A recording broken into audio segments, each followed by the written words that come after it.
Before I talk about chapter 8, last week I was planning to make this the first year of Berkeley into one chapter. But as I wrote this, I realized, no, wait a minute, I need to go into more detail. So this chapter will focus only on the fall semester, and the next chapter will talk about spring and summer. So, and then you'll see next chapter why I had to cut this up into two pieces. So chapter 8, fall semester at Berkeley. The week before Kim moved to Berkeley, she went to Mr. and Mrs. Smith's home, Chachi's parents' home, to pick up her belongings that she left before she went to Canada. At this time, she thanked them for taking care of her belongings. She also paid for the storage because at this time she now has a trust fund from Mr. Alloway, Peter's father. So now she has enough money to pay them back. And before she left, she made certain to give them the address of her temporary home at Berkeley, just in case they need to. There's something going on, as well as Trey's landline telephone number.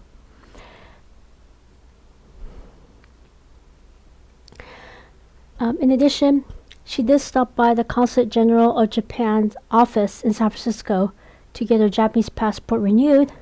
And obviously they're like, well, why did you wait until this passport expired? So she used the excuse her parents were holding on to her passport when she was a minor. And fortunately, they understood this was beyond her control. So they didn't charge her a late fee. And they told her they'll mail her new Japanese passport to a temporary address in Berkeley. And then at this time, she has to also notify other agencies that she's changing her address: bank, car insurance company, Department of Elections, Department of Motor Vehicles, of her new address. Kim and Trey's temporary home in Berkeley was also out of the lifestyles of rich and famous television show. This home was built during the war. So you can see it survived the war, survived the Loma Prieta earthquake. So this timeless Berkeley brown shingle single-family residence was located just south of the university campus.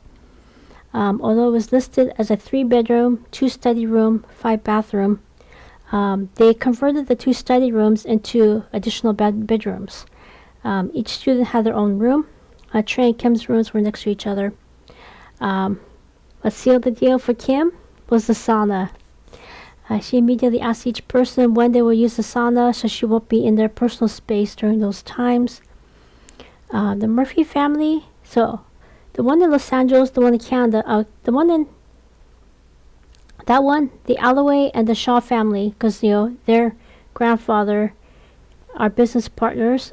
So Los Angeles and Canada, the Alloway and Shaw families, they co-own those homes. This time, the house in Berkeley, the Murphy family owns the property. So they bought the property the year before with the intention of long-term ownership. It will be primarily used for college students. They paid less than $200,000 for it. Today, it's worth almost $3 million. The interior and exterior paint was still fresh, because they were getting the house ready for university students. So they have to make sure everything is, up to code, and if there's any repairs need to be made, they made those repairs. Anything that needs to be remodeled, they made the remodels. The shared living room and dining room was spacious, so there's big living room, big dining room. Because obviously we have 5 university students living in that house. The chef's kitchen was beautifully appointed. The deck created exceptional indoor-outdoor living with seamless access. So rather than here's indoors, here's outdoors, you can see the transition between the indoor and outdoor. It's smooth. The laundry facility has its own room. However, there's only one washing machine, one drying machine, and there's 5 of them. So she asked her housemates when they would do the laundry, so she scheduled her laundry time when nobody else is using the room. The primary private suite had its own access to the deck and backyard. The third floor steady-turned bedroom had its own separate balcony. So if whoever gets a third floor, you get your own balcony. The third floor was a peaceful space to relax or work from home. Now the garage is not attached to the house, it's separate. But it's been expanded to a 5-car garage because you've got 5 students. Each student has their own car, supposedly. This further enhanced the home's functionality.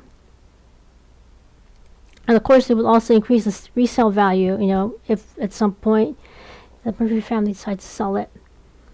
Kim decided that she'll walk to school since the property is less than 1 mile from campus and there were newly installed solar panels on the roof. After all 5 residents moved in, they had a weekly meeting deciding how they will handle the cleaning. They end up deciding on the rotating cleaning schedule, and the person who has bathroom cleaned dirty will take the following week off. Since Trey is a member of the Murphy family, he will be the one to collect the rent at the end of each month. So Kim wrote a check for first month's rent, last month's rent plus deposit. Similar to the setup in Los Angeles or Canada, Trey explained each room has 2 landline telephone lines, one for telephone, the other one for CompuServe, which is a commercial online service. Kim says, I don't need either one.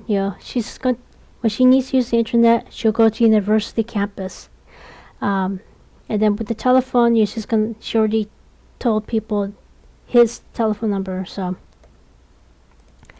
the living room has a standard Sony Triniton 27-inch color TV with bulky cathode ray glass vacuum tube technology that makes the screens very deep and heavy. These sets relied on standard analog broadcast tuners before digital and HD took over. The inputs include RF antenna plugs, coaxial cables, basic composite RCA jacks for VCRs, and early video game consoles. The VCR was a Panasonic Omnivision, known for its reliable mechanical decks, easy programming, and clean tracking control. And the television set was connected to the local cable television service provider. So, with the lessons that Kim learned from forest therapy in Japan, she made certain to spend at least 1 hour each week in a nearby forest. Although she was busy with studies, she knew that she has to keep her stress level down and immune system up. So she made sure to clock a minimum 1 hour without any books or computers during that time. Also, the university has its own botanical garden. Kim made sure to practice mindfulness meditation at least once a week at that part of campus. It's free admission for all students, but Kim paid the annual membership fee so she can get a 10% discount at their gift shop. On weekends, she drove her gently used car, the one she got from Marina, because Marina and Jonathan got married, and she doesn't need her car because Jonathan bought her a brand new car. Kim used the used car to the nearest grocery store, the Murphy Mercantile. They recognized her as a friend of the family, so Kim got the employee discount. She also stopped by the local Japanese grocery store on her way home when she saw that they gave a 10% discount for BYOB, bring your own bag. Kim bought some cloth bags from the neighboring local thrift shop. Once a week, she went to local farmers market to get certified organic fresh fruits, herbs, and vegetables. Since she'll be at this university for the next 2 years, Kim went to the bookstore to buy her very first computer, because before then, she used the manual typewriter, and then Peter got her a word processing machine, which it's kind of like a computer, but it only does the word processing, so you can only type papers, type homework assignments on it. You can't really do much of anything. So she bought her first computer. She showed them her student identification card. They gave her a student discount. After going through the various Apple Computer Inc.'s Macintosh computers, she found the IBM PC compatible computers more affordable. Because back then, I think like the Apple computer cost over $1,000, which is obviously for students that's way out of her budget. So, whereas the IBM PC compatible computers were a few $100s. So you can tell the difference there.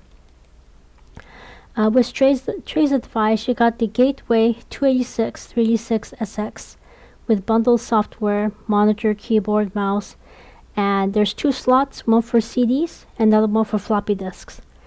This brand was known for elite build quality, blazing speed featuring top-tier cache controllers, and massive hard drive options. She also got some colorful floppy disks as well as Fellows brand floppy disk case to store her disks. She also got a separate Panasonic brand KXP1124 dot matrix printer with ink cartridges and paper. After Kim drove her computer items back to their temporary home, Trey helped her set it up. This public university in Berkeley was completely different from the public one in San Francisco. Everyone is dialed in. They're focused on their education. There wasn't even a single hint of a possible strike by faculty, graduate students, or classified staff. Moreover, the quality of students was much higher. Over 70% of undergraduate students graduate on time. Over 1/3 of undergraduate students go on to graduate school. It was as though the faculty were in charge of choosing which applicant will be allowed admission to this university. Being surrounded by people who were serious about their education further motivated Kim to step up her A game. She had to prove that she deserves to be there. Moreover, unlike the public university in San Francisco, where she communicated with graduate students, she's now speaking directly with the faculty. At first, this was intimidating because they have one or more doctorates while Kim is working on her first bachelor's degree. However, it was eye-opening to listen to how they think, and Kim, talking about what she wants to do with her senior capstone project, reminded them of where they were when they were working on their first bachelor's degree. Also, at the public university in San Francisco, Kim wondered why some of her professors were tenured. Some of them did not even know how to teach. In sharp contrast, at the public university at Berkeley, Kim could tell all of them earned the privilege of being tenured. They are experts in their field. When they aren't teaching, they're either working on their next research project or writing a book.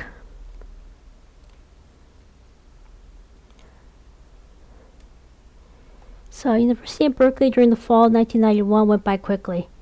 When Kim wasn't at the university taking 2 music classes and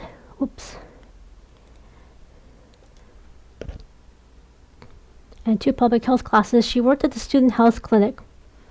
That semester, she completed the paperwork to declare 2 majors, music and public health. She also took an intermediate algebra class at the local community college. For context, only about 15% of her classmates in high school went on to college. So 85% do not go on to college. So as a result, her high school only teaches remedial mathematics, pre-algebra, introductory algebra, and geometry classes. Also, only one of her classmates at her high school got admitted to Berkeley. So that shows you. So most likely that one of her high school classmates, probably went to a local community college to get into this prestigious public campus. Most people in their former hometown either work in hospitality or agricultural industry, where most of the jobs are at or below minimum wage without any benefits. So her classmate probably had parents who owned a small business. Although Kim was disappointed she couldn't start Berkeley by taking an introductory statistics class, she did find the intermediate class. She went to the intermediate algebra class at the community college, so she was disappointed she couldn't start Berkeley taking statistics. She did find the intermediate algebra class at the local community college as a fun class. She quickly learned all the basic components, and aced all her exams. So she had to wait until spring to start taking statistics. Fortunately, that community college where she's taking the algebra class is only 2 blocks from the university campus, so it was an easy walk for Kim. There was also one more important turning point. In one of her public health classes, she worked closely with one of the professors and a graduate student. They had one job: go to local public schools to teach sexual health education class. All of a sudden, Kim knew exactly what she wants to do for her career. So during the 3-day Labor Day weekend, Kim took the local public tram back to San Francisco. Fortunately, the student fees include the public tram system, so she didn't need to pay for the round-trip ride. It took everything to prevent her from gushing about this class to Peter. All of a sudden, his eyes also lit up. Much to their relief, his wife, who has 2 advanced degrees in public health, Tamara Fujimura Alloway, was also on board teaching these classes to local public school students in San Francisco. So as Kim learned the process, she taught it to Tammy. The first step is to go to the student health clinic to see whether or not she has tuberculosis, because they have to make sure they don't make the students sick. Once she is cleared, your skin test is negative, then next step is to make cold calls to local schools. As each school shows interest, we'll let you teach this class to our students. Then they set up a date and time to talk to the principal, because you have to talk to the top person first. And then the final step is to talk with each teacher individually to learn exactly what they need to teach each group of students, as well as set up a specific date and time when they're going to be at that school. So until Kim graduates from university, the clinic's nurse practitioner, Ona Murphy Kelly, worked closely with Tammy to get her set up to teach at San Francisco public schools. In Kim's term paper for this class, she wrote about what she learned from her first teaching experience. She was not surprised. Each school district has their own set of instructional materials. In the Bay Area, the student body is diverse. So unlike homogeneous population, they can't just say, okay, all students have to teach the same thing. You can't do that. Moreover, they assume that each student is straight and binary. The students are divided based on their assigned gender at birth. Kim saw that this system does not hold each district accountable regarding what they teach their students. Kim also talked with Trey and her housemates about their experiences with their class at their school district. She concluded with a proposal. They should have one set of instructions for all students, including forcing the school to put all the students in one classroom, taught by one teacher. And she also included a blip about not assuming that all students are promiscuous or want children of their own. Around this time, she got a renewed Japanese passport in the mail. As soon as she received it, she put it into a safe deposit box at a local bank, along with a U.S. passport, birth certificate, immunization card. She made a mental note to take them out before she moves out. Since she was also taking a piano and voice class that academic semester, she decided her term project was to create her own rendition of Bryan Adams' song, "Everything I Do It For You." She first heard the song when she was in Hawaii, watching the feature-length film Robin Hood, Prince of Thieves. Bryan Adams is a tenor, whereas Kim is a mezzo-soprano.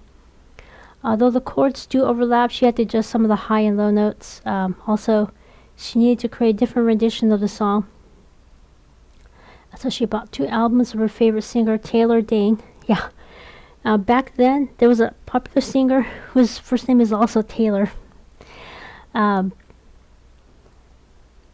you can Google her name, watch a YouTube video, you can hear the way she sings. So once Kim perfected Taylor's way of singing, Kim sang the song the way Taylor might. When she demoed it to a professor, they marked, nope, they were not impressed. Kim was crushed. However, her professor explained to her she has to make the song her own. You can't just copy somebody else's singing style and expect to get an A. That's not how the music industry works. This is something that she's never done before. Any television theme song that she heard, she listened to it numerous times until she completely copied the way they sing it. Now at the university, that's not good enough. So it was back to the drawing board. Around this time, because Kim and James are pen pals at this point. They're writing letters to each other and sending it via postal mail. James mailed her a mixtape of his favorite Hawaiian singers. These include Israel Kama Kawi Wo Ole with the Makaha Sons of Nihau, Glenn Medeiros, Keola Kapono Beamer, and again, the Makaha Sons and local icons such as Don Ho. All of a sudden, ping, Kim figured it out. Kim especially loved Glenn Medeiros' Nothing's Gonna Change My Love for You. Kim was stunned that he was only 17 years old when he recorded that song. Decades later, when she learned that his values did not align with the music industry, because the music industry is sex and drugs, she wasn't surprised that he just, after this, one hit wonder, he just walked away from the music industry and just focused on starting a teaching career in Hawaii. After listening carefully to how they sing various traditional Hawaiian songs, she put together a Hawaiian version of that song, Brian Adams' song. She went back to her professor. They were skeptical. However, as soon as she started singing in a way the professor had never heard before, Kim got a standing ovation and applause from her classmates. Although they decided, without talking to Kim, she must be Hawaiian, Kim let the matter go. Because she can't keep going to war. Instead, she has to pick her battles. It's like, okay, if they think I'm Hawaiian, then I'm Hawaiian. In October, Trey took Kim to the local production of the Rocky Horror Picture Show. This was Kim's first introduction to cross-dressing. She also immediately recognized that one of her classmates who was straight. He's dressed as the main character, Dr. Frankenfurter. Kim apologized. I'm so sorry, for stereotyping only queer men as drag queens. Fortunately, he waved his hand away. Don't worry about it, When he was growing up, he too, believed whatever the homophobic media told him. So, author's note, starting 2005, Tyler Perry dresses in drag in his feature-length films. And he's straight. Okay? This has nothing to do with being queer or anything like that. So, from seeing this side of her classmate, she asked him to give her pointers about makeup and clothing. So much to her relief, his eyes lit up. That weekend, they went to Macy's. He gave her pointers. Obviously, she's only a student, so she can't afford a full wardrobe, a full makeup set. So she only got enough clothes and makeup for the next Murphy's family's Thanksgiving meal. So, and then you also have to take a look at the fact that she's going to be working in the kitchen. So she needs clothes that it's okay to get them dirty and they're easy to clean with the clothes washing and drying machine. Also, she's technically an adult, but not to the point where she needs full makeup. So she had him teach her how to create a no makeup look. At this time, she made a mental note to stay in touch with him as her finances and external look needs to change. So all of a sudden, she realized, her friend Chiaki, who is currently in Paris studying to become a sushi chef, Chiaki is also a cross-dresser. So, excuse me. So off the record,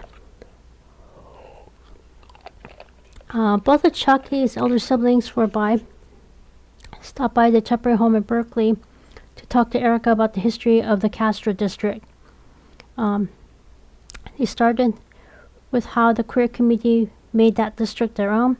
Next, they talked about the biography of Harvey Milk.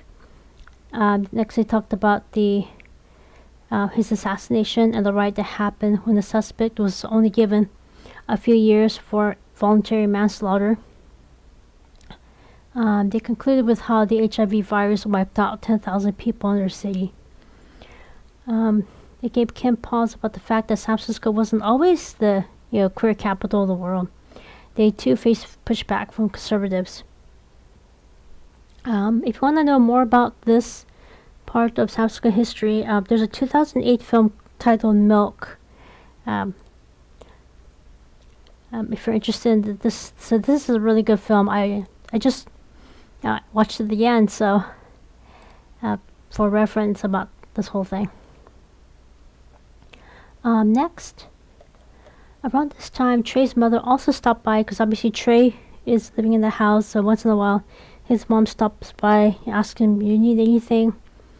So around this time, Trey's mother also stopped by, and one of these times she talked with Erica about the Fillmore district of San Francisco. This was one of the places that did not get burned down in the aftermath of the 1906 earthquake. So it was a diverse neighborhood: African American, Chinese, Filipino, Japanese, Jewish, Mexican. After Japan bombed Pearl Harbor, all the Japanese Americans disappeared. Almost immediately, 30,000 African Americans moved in. Several families lived in each housing unit, so it's overcrowded. Some worked for the military because the military, they needed people, and they were not in the position to say, "No, you can't work here because we don't want your kind here." So they worked for the military. Others worked in barbershops and other places of business. After the war, some Japanese Americans did return to San Francisco. They slowly rebuilt their lives and went back to work. Now, in sharp contrast, after the war, all of a sudden the military doesn't need African Americans, so they became unemployed, and all these overcrowded homes are becoming run down. So they were demolished and new homes were built. African Americans tried to band together to force the city leaders to get their input before they start demolishing their neighborhood. Around this time, nightclubs sprang up with dancing and music. Nice restaurants also lined up as well. You can hear jazz music from the city streets, and the district became a second Harlem. So without fixing the blight, unemployment increased. Urban renewal was a euphemism that they used to try to get rid of everyone who isn't white, to justify demolishing and rebuilding that district. After one district was quickly demolished and revitalized, the Fillmore district was next. They used eminent domain to start notifying landlords. The residents were given notice to vacate with money, including moving expenses here. So they didn't just kick them out, they offered them money. A 6-lane highway, Japantown, and expensive housing were built in its place. Before the next set of demolitions, African Americans pushed back. They protested. Although they were promised low-income housing, the new housing units were way out of their price range. To try to appease the residents, the redevelopment agency hired African Americans to their staff. However, obviously, that's not going to help them, because they know that the staff is on their side, not on the redevelopment agency side, not on African American side. So they saw everybody from the agency as the enemy.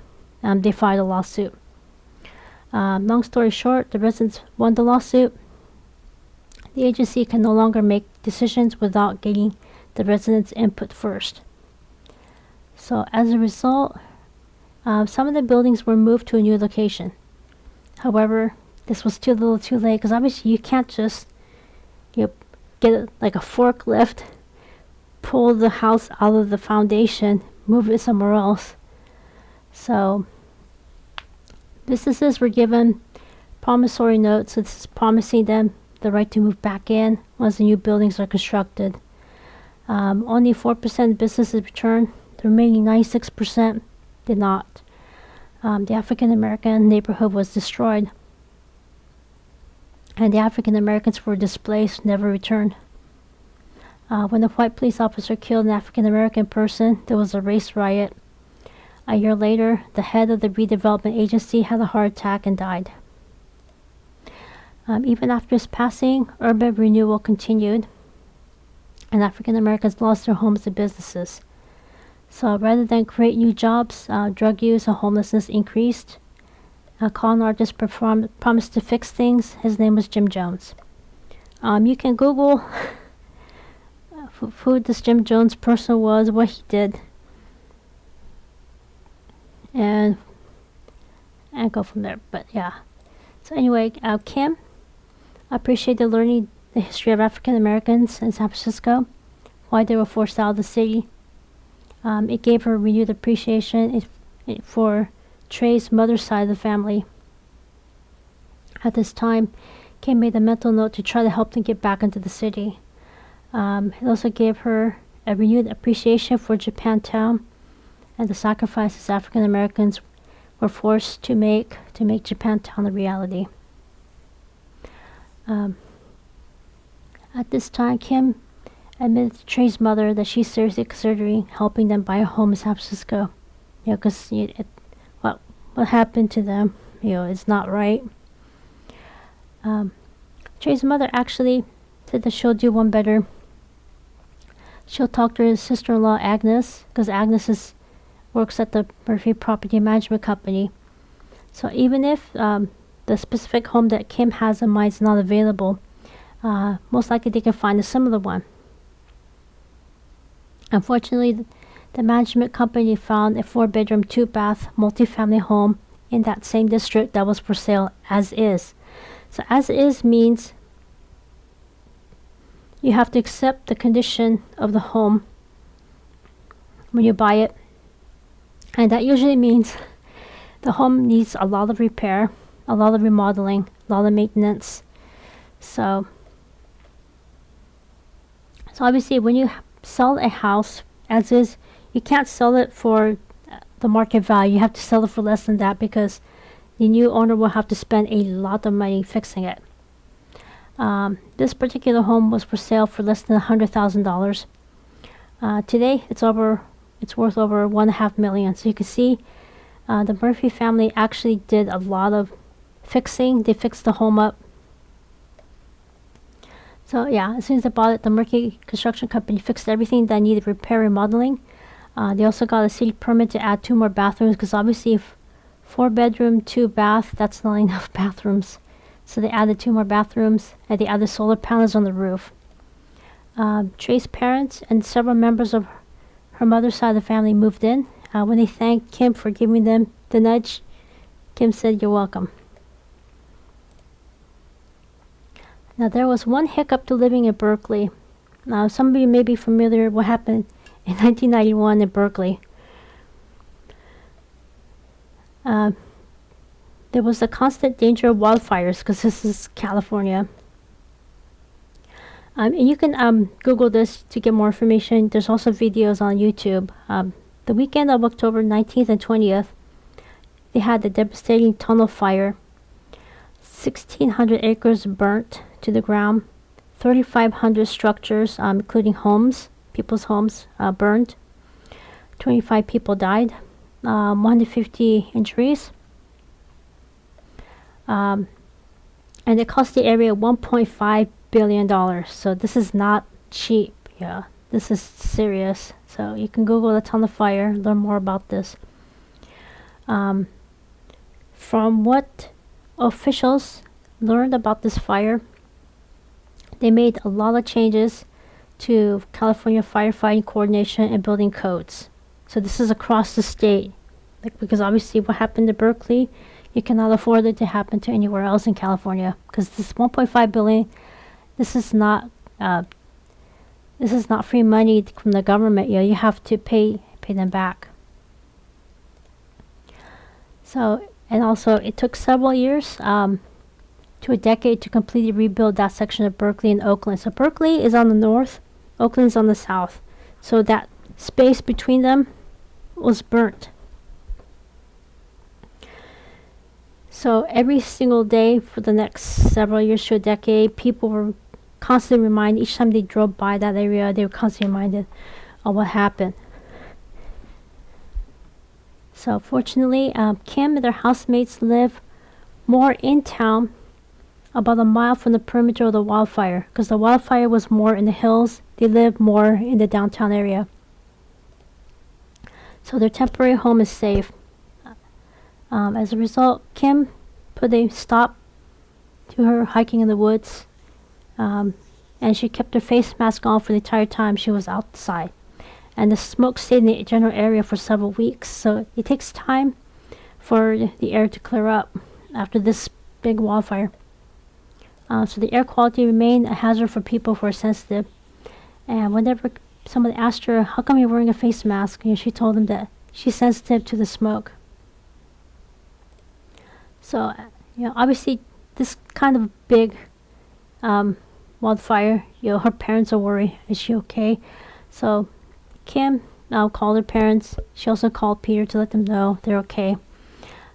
Trey also did the same with his family. He let them know, hey, we're okay.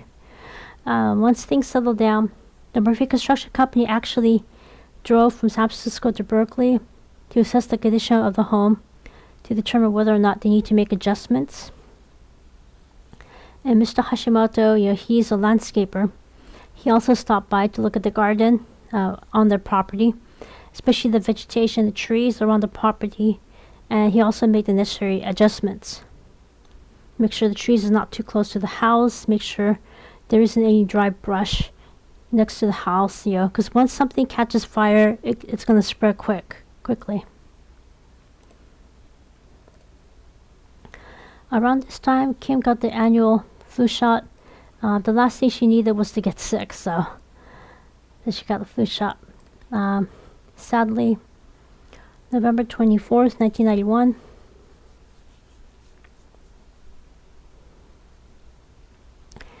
Kim spent part of that day taking out the prayer beads and prayed. International singer Freddie Mercury had passed away.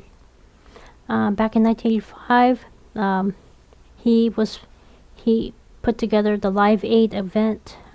It was obvious that he was a deeply caring person, and Kim hoped someday to pay it forward, to be as giving as him. She was saddened that his life was cut short by full-blown AIDS. Every singer who was famous and in his inner circle attended his funeral. His former bandmates, Elton John, George Michael, just to name a few. Let me see. So we still had a lot to learn about this virus, because 1991, they're still trying to learn what is HIV, what is full-blown AIDS, how it's spread, how to effectively treat it. Because it's just like well, not just like, but remotely similar. Because some people have the virus, but it never turns into full-blown disease. Same thing with 2020. Some people got the virus, but they never got sick. Whereas other people, they got the virus, and as soon as they were diagnosed, they passed away. So same thing with HIV. So we still don't know why some people have the virus and they're healthy, whereas other people, they get the virus and then soon after they're diagnosed, they pass away. Before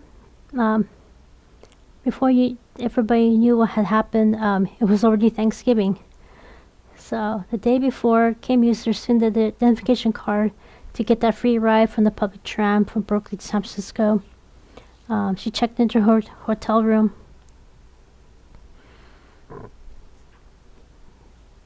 Excuse me. Kim got to the kitchen early to help with the meal prep. The matriarch, once everybody was seated, they got all their food. The matriarch gave her annual address.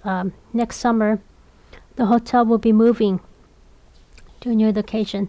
The current one's 3 stories tall and a building that cannot be upgraded to the new earthquake code. Soon after they found the new location, the groundbreaking began. The new building would be modern with 4 stories with solar panels on the roof. It will also have an elevator to accommodate guests who have restrictions. The top story will house college students and new graduates who need an affordable place to live. In exchange for reduced rent, they'll be working at the hotel. Same as the hotel, each person will go through a rigorous pre-screening. Only those who pass will go through the same training as the existing staff. After everyone clapped their hands, congratulated the hotel management, the matriarch signaled the start of the festivities.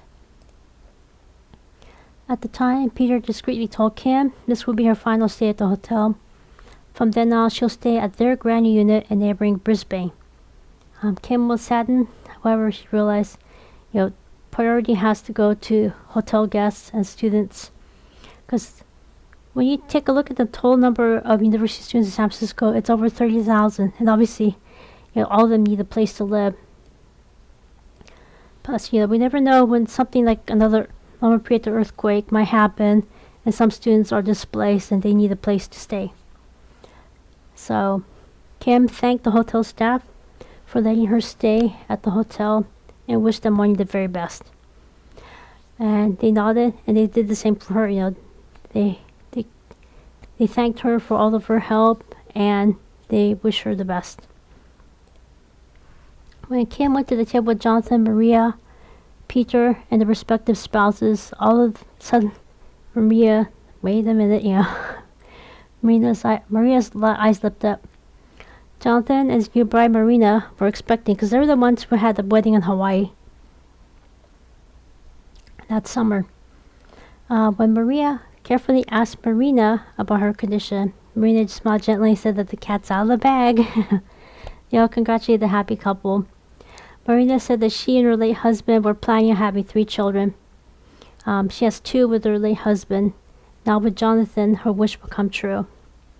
At this time, Maria asked Marina about the option of using a birthing center. Marina said that she'll talk with her doctor during her next prenatal visit. To be honest, she had her first 2 at the hospital in Los Angeles without any complications, and the birthing center might be just what she needs.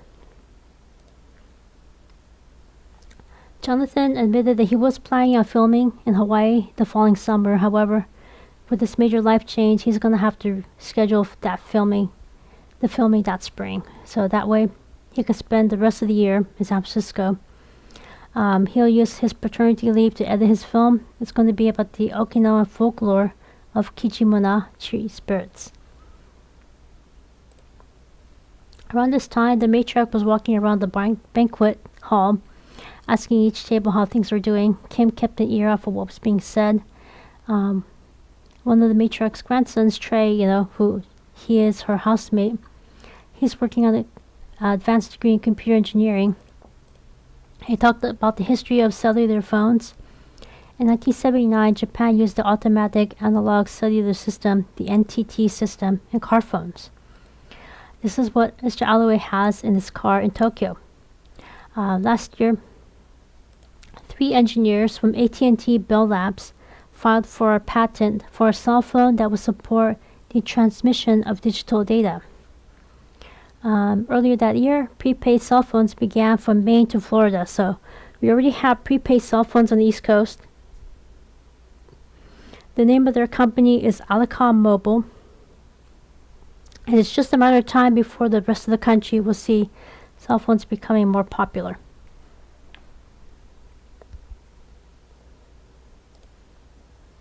So this is just the context. That's the reason why I keep mentioning landline telephone, is because West Coast, we still don't have that yet. It's only the East Coast. So 1991, that is a turning point right there. Kim was intrigued. She had to admit it was a pain to have several messages left on their answering machine at their temporary home waiting for them after a hard day of class at the university. A cell phone would be more convenient. Yeah, this is especially true In the aftermath of the Lone Pit earthquake, where landline telephone service was down for a few days, a cell phone would have made communication much quicker and convenient. Instead, they were reliant on paper mail. They had CB radios back then as well. And the current CompuServe requires a separate landline telephone line, because otherwise, if you use the same line, then when somebody's using the internet, nobody can make a call. The call won't go through. It won't even go through the answering machine. So cellular phones will not rely on landline service. So that was the point there. When the matriarch got to Kim's table, the matriarch cut to the chase. She would like to start an annual holiday recital. Maria said that she'll put the program together and will talk to the family about logistics. As a result, they spent the rest of the meal hashing out the details. Since San Francisco is only a half-hour drive from Berkeley, that weekend Kim took the public tram, spent part of it at Gavin and Marie's home in Brisbane. In the middle of the living room, they had a grand piano. With Maria's permission, Kim started playing. She started with her rendition of Bryan Adams' Everything I Do It For You. She sang the song in the way the Hawaiian might sing it. Much to her relief, everybody loved it. She explained that she wanted to play. She wanted to play it at the university, but she was told she must make the song her own. And Maria, she already has a bachelor's and master's degree in theater arts. So Maria said, yeah, talent shows would have said the same thing. It's too easy to sing the same way that an established singer would sing. That's not going to get you far. You have to make the song your own. Plus, Kim is 100% Asian, so it gives Kim an additional sense of credibility. And today, the music industry is looking for people who are, air quotes, ethnic. For example, even if a person is part Native American, they're looking to make the industry more diverse. Kim mentioned that Maria is half Cuban, whose mother's part Chinese and part Irish, and Maria replied, exactly. Maria said that that's what she wrote on her university admissions application at the private University in Los Angeles. That, plus she included a demo tape of her acting, playing the piano, and singing. That got her a full scholarship. They spent every weekend putting the program together. Once they got a date and time at the hotel, they started rehearsing. The recital went well. Since it was their first official one, they did not charge admission to their guests. However, they had each guest RSVP so they can make certain to have enough chairs. Plus, the hotel needed to know exactly who was in attendance. After Kim's last final examination for that academic term in Berkeley, the Murphy Hotel had their annual holiday recital. In addition to holiday music, Kim showcased her Hawaiian rendition of Everything I Do It For You. Maria also sang Gloria Estefan's song, Coming Out of the Dark. Gloria Estefan is Cuban, Maria is half Cuban. So her first song, this was Gloria's first song since her serious tour bus accident the year before. Beforehand, Maria made certain that her family would be alright to play Bette Midler's From a Distance. The reason why is this song can be seen as political. And the reason was, at that time, the Persian Gulf War Part 1 was going on, and that war made that song an anthem. And I guess something was a little bit off. Because, hey, I thought this was a holiday recital. Why are they singing a political song? But they did enjoy Kim and Maria's piano playing and singing, so they clapped their hands after each song. And some of them even yelled encore, which means, sing one more song. So Kim and Maria smiled gently. Later that month, they had a second recital at Maria's home. Part of the reason is because they want to sing songs that may or may not be appropriate for a diverse audience, especially the hotel. They're conservative. So, they included Bette Midler's song From Distance. Next, Maria played Celine Dion's Where Does My Heart Be Now? When Maria played the piano, Trey sang Luther Vandross's Power of Love. After a few more songs from 1991, they conclude the recital. Everyone in attendance clapped their hands. That weekend, Kim and Jonathan took a day trip to Santa Cruz to create her first music video and mixtape of her own music. After Jonathan edited the video and music CD, he gave her a couple of copies. Starting around 1991, there was a shift from cassette tapes to music CDs. So that's why Kim got a music CD rather than a cassette tape. At this time, she mailed a copy of each one, the video and music CD, to James. And he replied back on the postal mail, "They're awesome." So this whole thing that's going on with her going to class in Berkeley, Kim and James are writing to each other. They're pen pals, they're writing each other back and forth, while James is in medical school in Hawaii. New Year's Day at the Smith family home was busy. While the woman prepared the traditional Japanese New Year's meal, the man went to Kim's father's home for the mochitsuki because they live in the same neighborhood.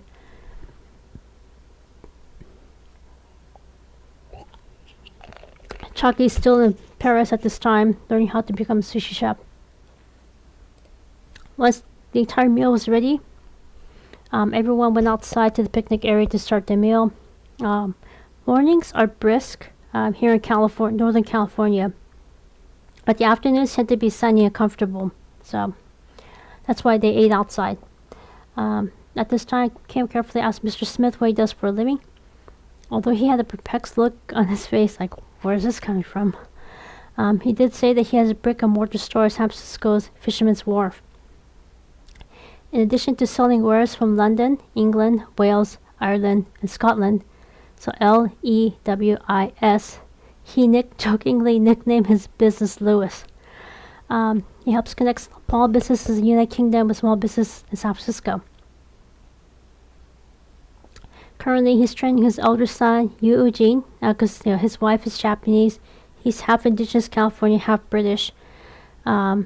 Eugene someday take over the family business. His older daughter, Rayra, also known as Layla, also overheard this conversation. She too offered to help out as needed. All of a sudden, Peter's father, who was currently vacationing in San Francisco from Tokyo, Japan, he had a bright idea. After Kim suggested that the studio, showcase Mr. Smith's business, Peter's father reached out to Mr. Smith. Peter's grandfather, started a company connecting small businesses from around the world. He would be honored if they would join his team. So Mr. Smith admitted he doesn't need any assistance at this time, but he will keep them in mind. Now, Mrs. Smith, she gently but firmly nudged her husband. Come on, this is your chance. He acquiesced, and they started talking about how they could enter into a business partnership. Jonathan was reached to add Mr. Smith's business into the studio's QE at this time. Eventually, with the success of this video vignette, they eventually started a local television show showcasing local small businesses at a local television network. Soon after, word reached the Murphy family. Mr. and Mrs. Smith were invited to join them in the following Thanksgiving gathering. This was a very good sign. They're starting their own journey toward creating a more tolerant attitude toward the queer community. And for Mr. and Mrs. Smith, this was a huge turning point. Ever since they graduated from University of Pacific Northwest, they always eyed the Murphy family. How can we get in? So now that the Murphy family reached out to them, they would be able to expand their business. When Kim and Trey went back to Berkeley, there was one hiccup. Another hiccup. With so many people using their fireplace in Berkeley to keep their residences warm, Kim had trouble breathing. Fortunately, Trey was home. He immediately contacted his cousin-in-law, because his cousin is Shannon Murphy. Her new husband, Dr. Anselmo Elmo Cruz, is an allergy and asthma doctor at the clinic. Since they were a half-hour drive away, they told him, "Take her to the emergency room. We'll meet you there in about an hour." So much to everyone's relief, it was only a mild asthma attack. After the emergency room, doctor wrote a prescription for inhaler, a peak flow meter, and an incentive spirometer. Dr. Cruz drove to the nearest pharmacy to fill it. At this time, Dr. Cruz said that he'll order a medic alert bracelet for her.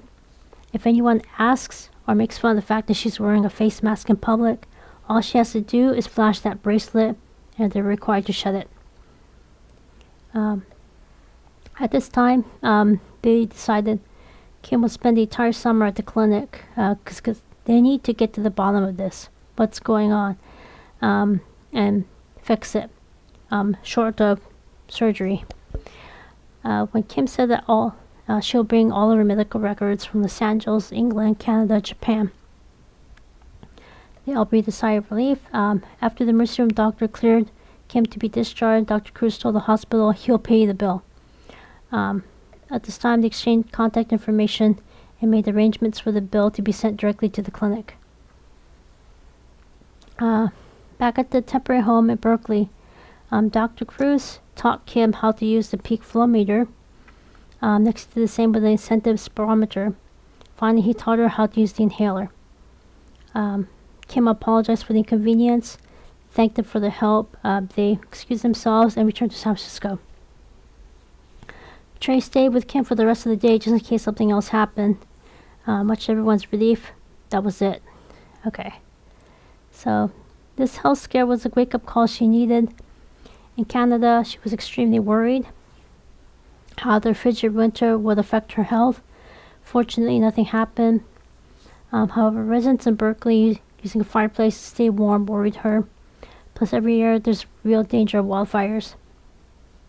With a new diagnosis of asthma, she has to be extra careful. At this time, she wondered why this wasn't an issue in Los Angeles. The city is notorious for having some of the world's worst air quality. When Peter called Kim on Trey's landline telephone, Peter gently reminded her that he made certain that she wears a face mask each time they were outside in Los Angeles. She replied, "Naruhodo, I see." As an extra precaution, Peter asked Kim to drive to and from school, running errands, etc. She is not to walk outside until the danger is past. She nodded. Moreover, this reminded her of the fact that her late aunt, who passed away during World War II, passed away from tuberculosis. Kim has asthma. She couldn't help but wonder whether or not there might be a connection. Was this her late aunt's way of teaching Kim what she went through, dying from this bacterial infection? It gave Kim pause. Questions, comments, constructive criticisms, asking for clarification, let me know.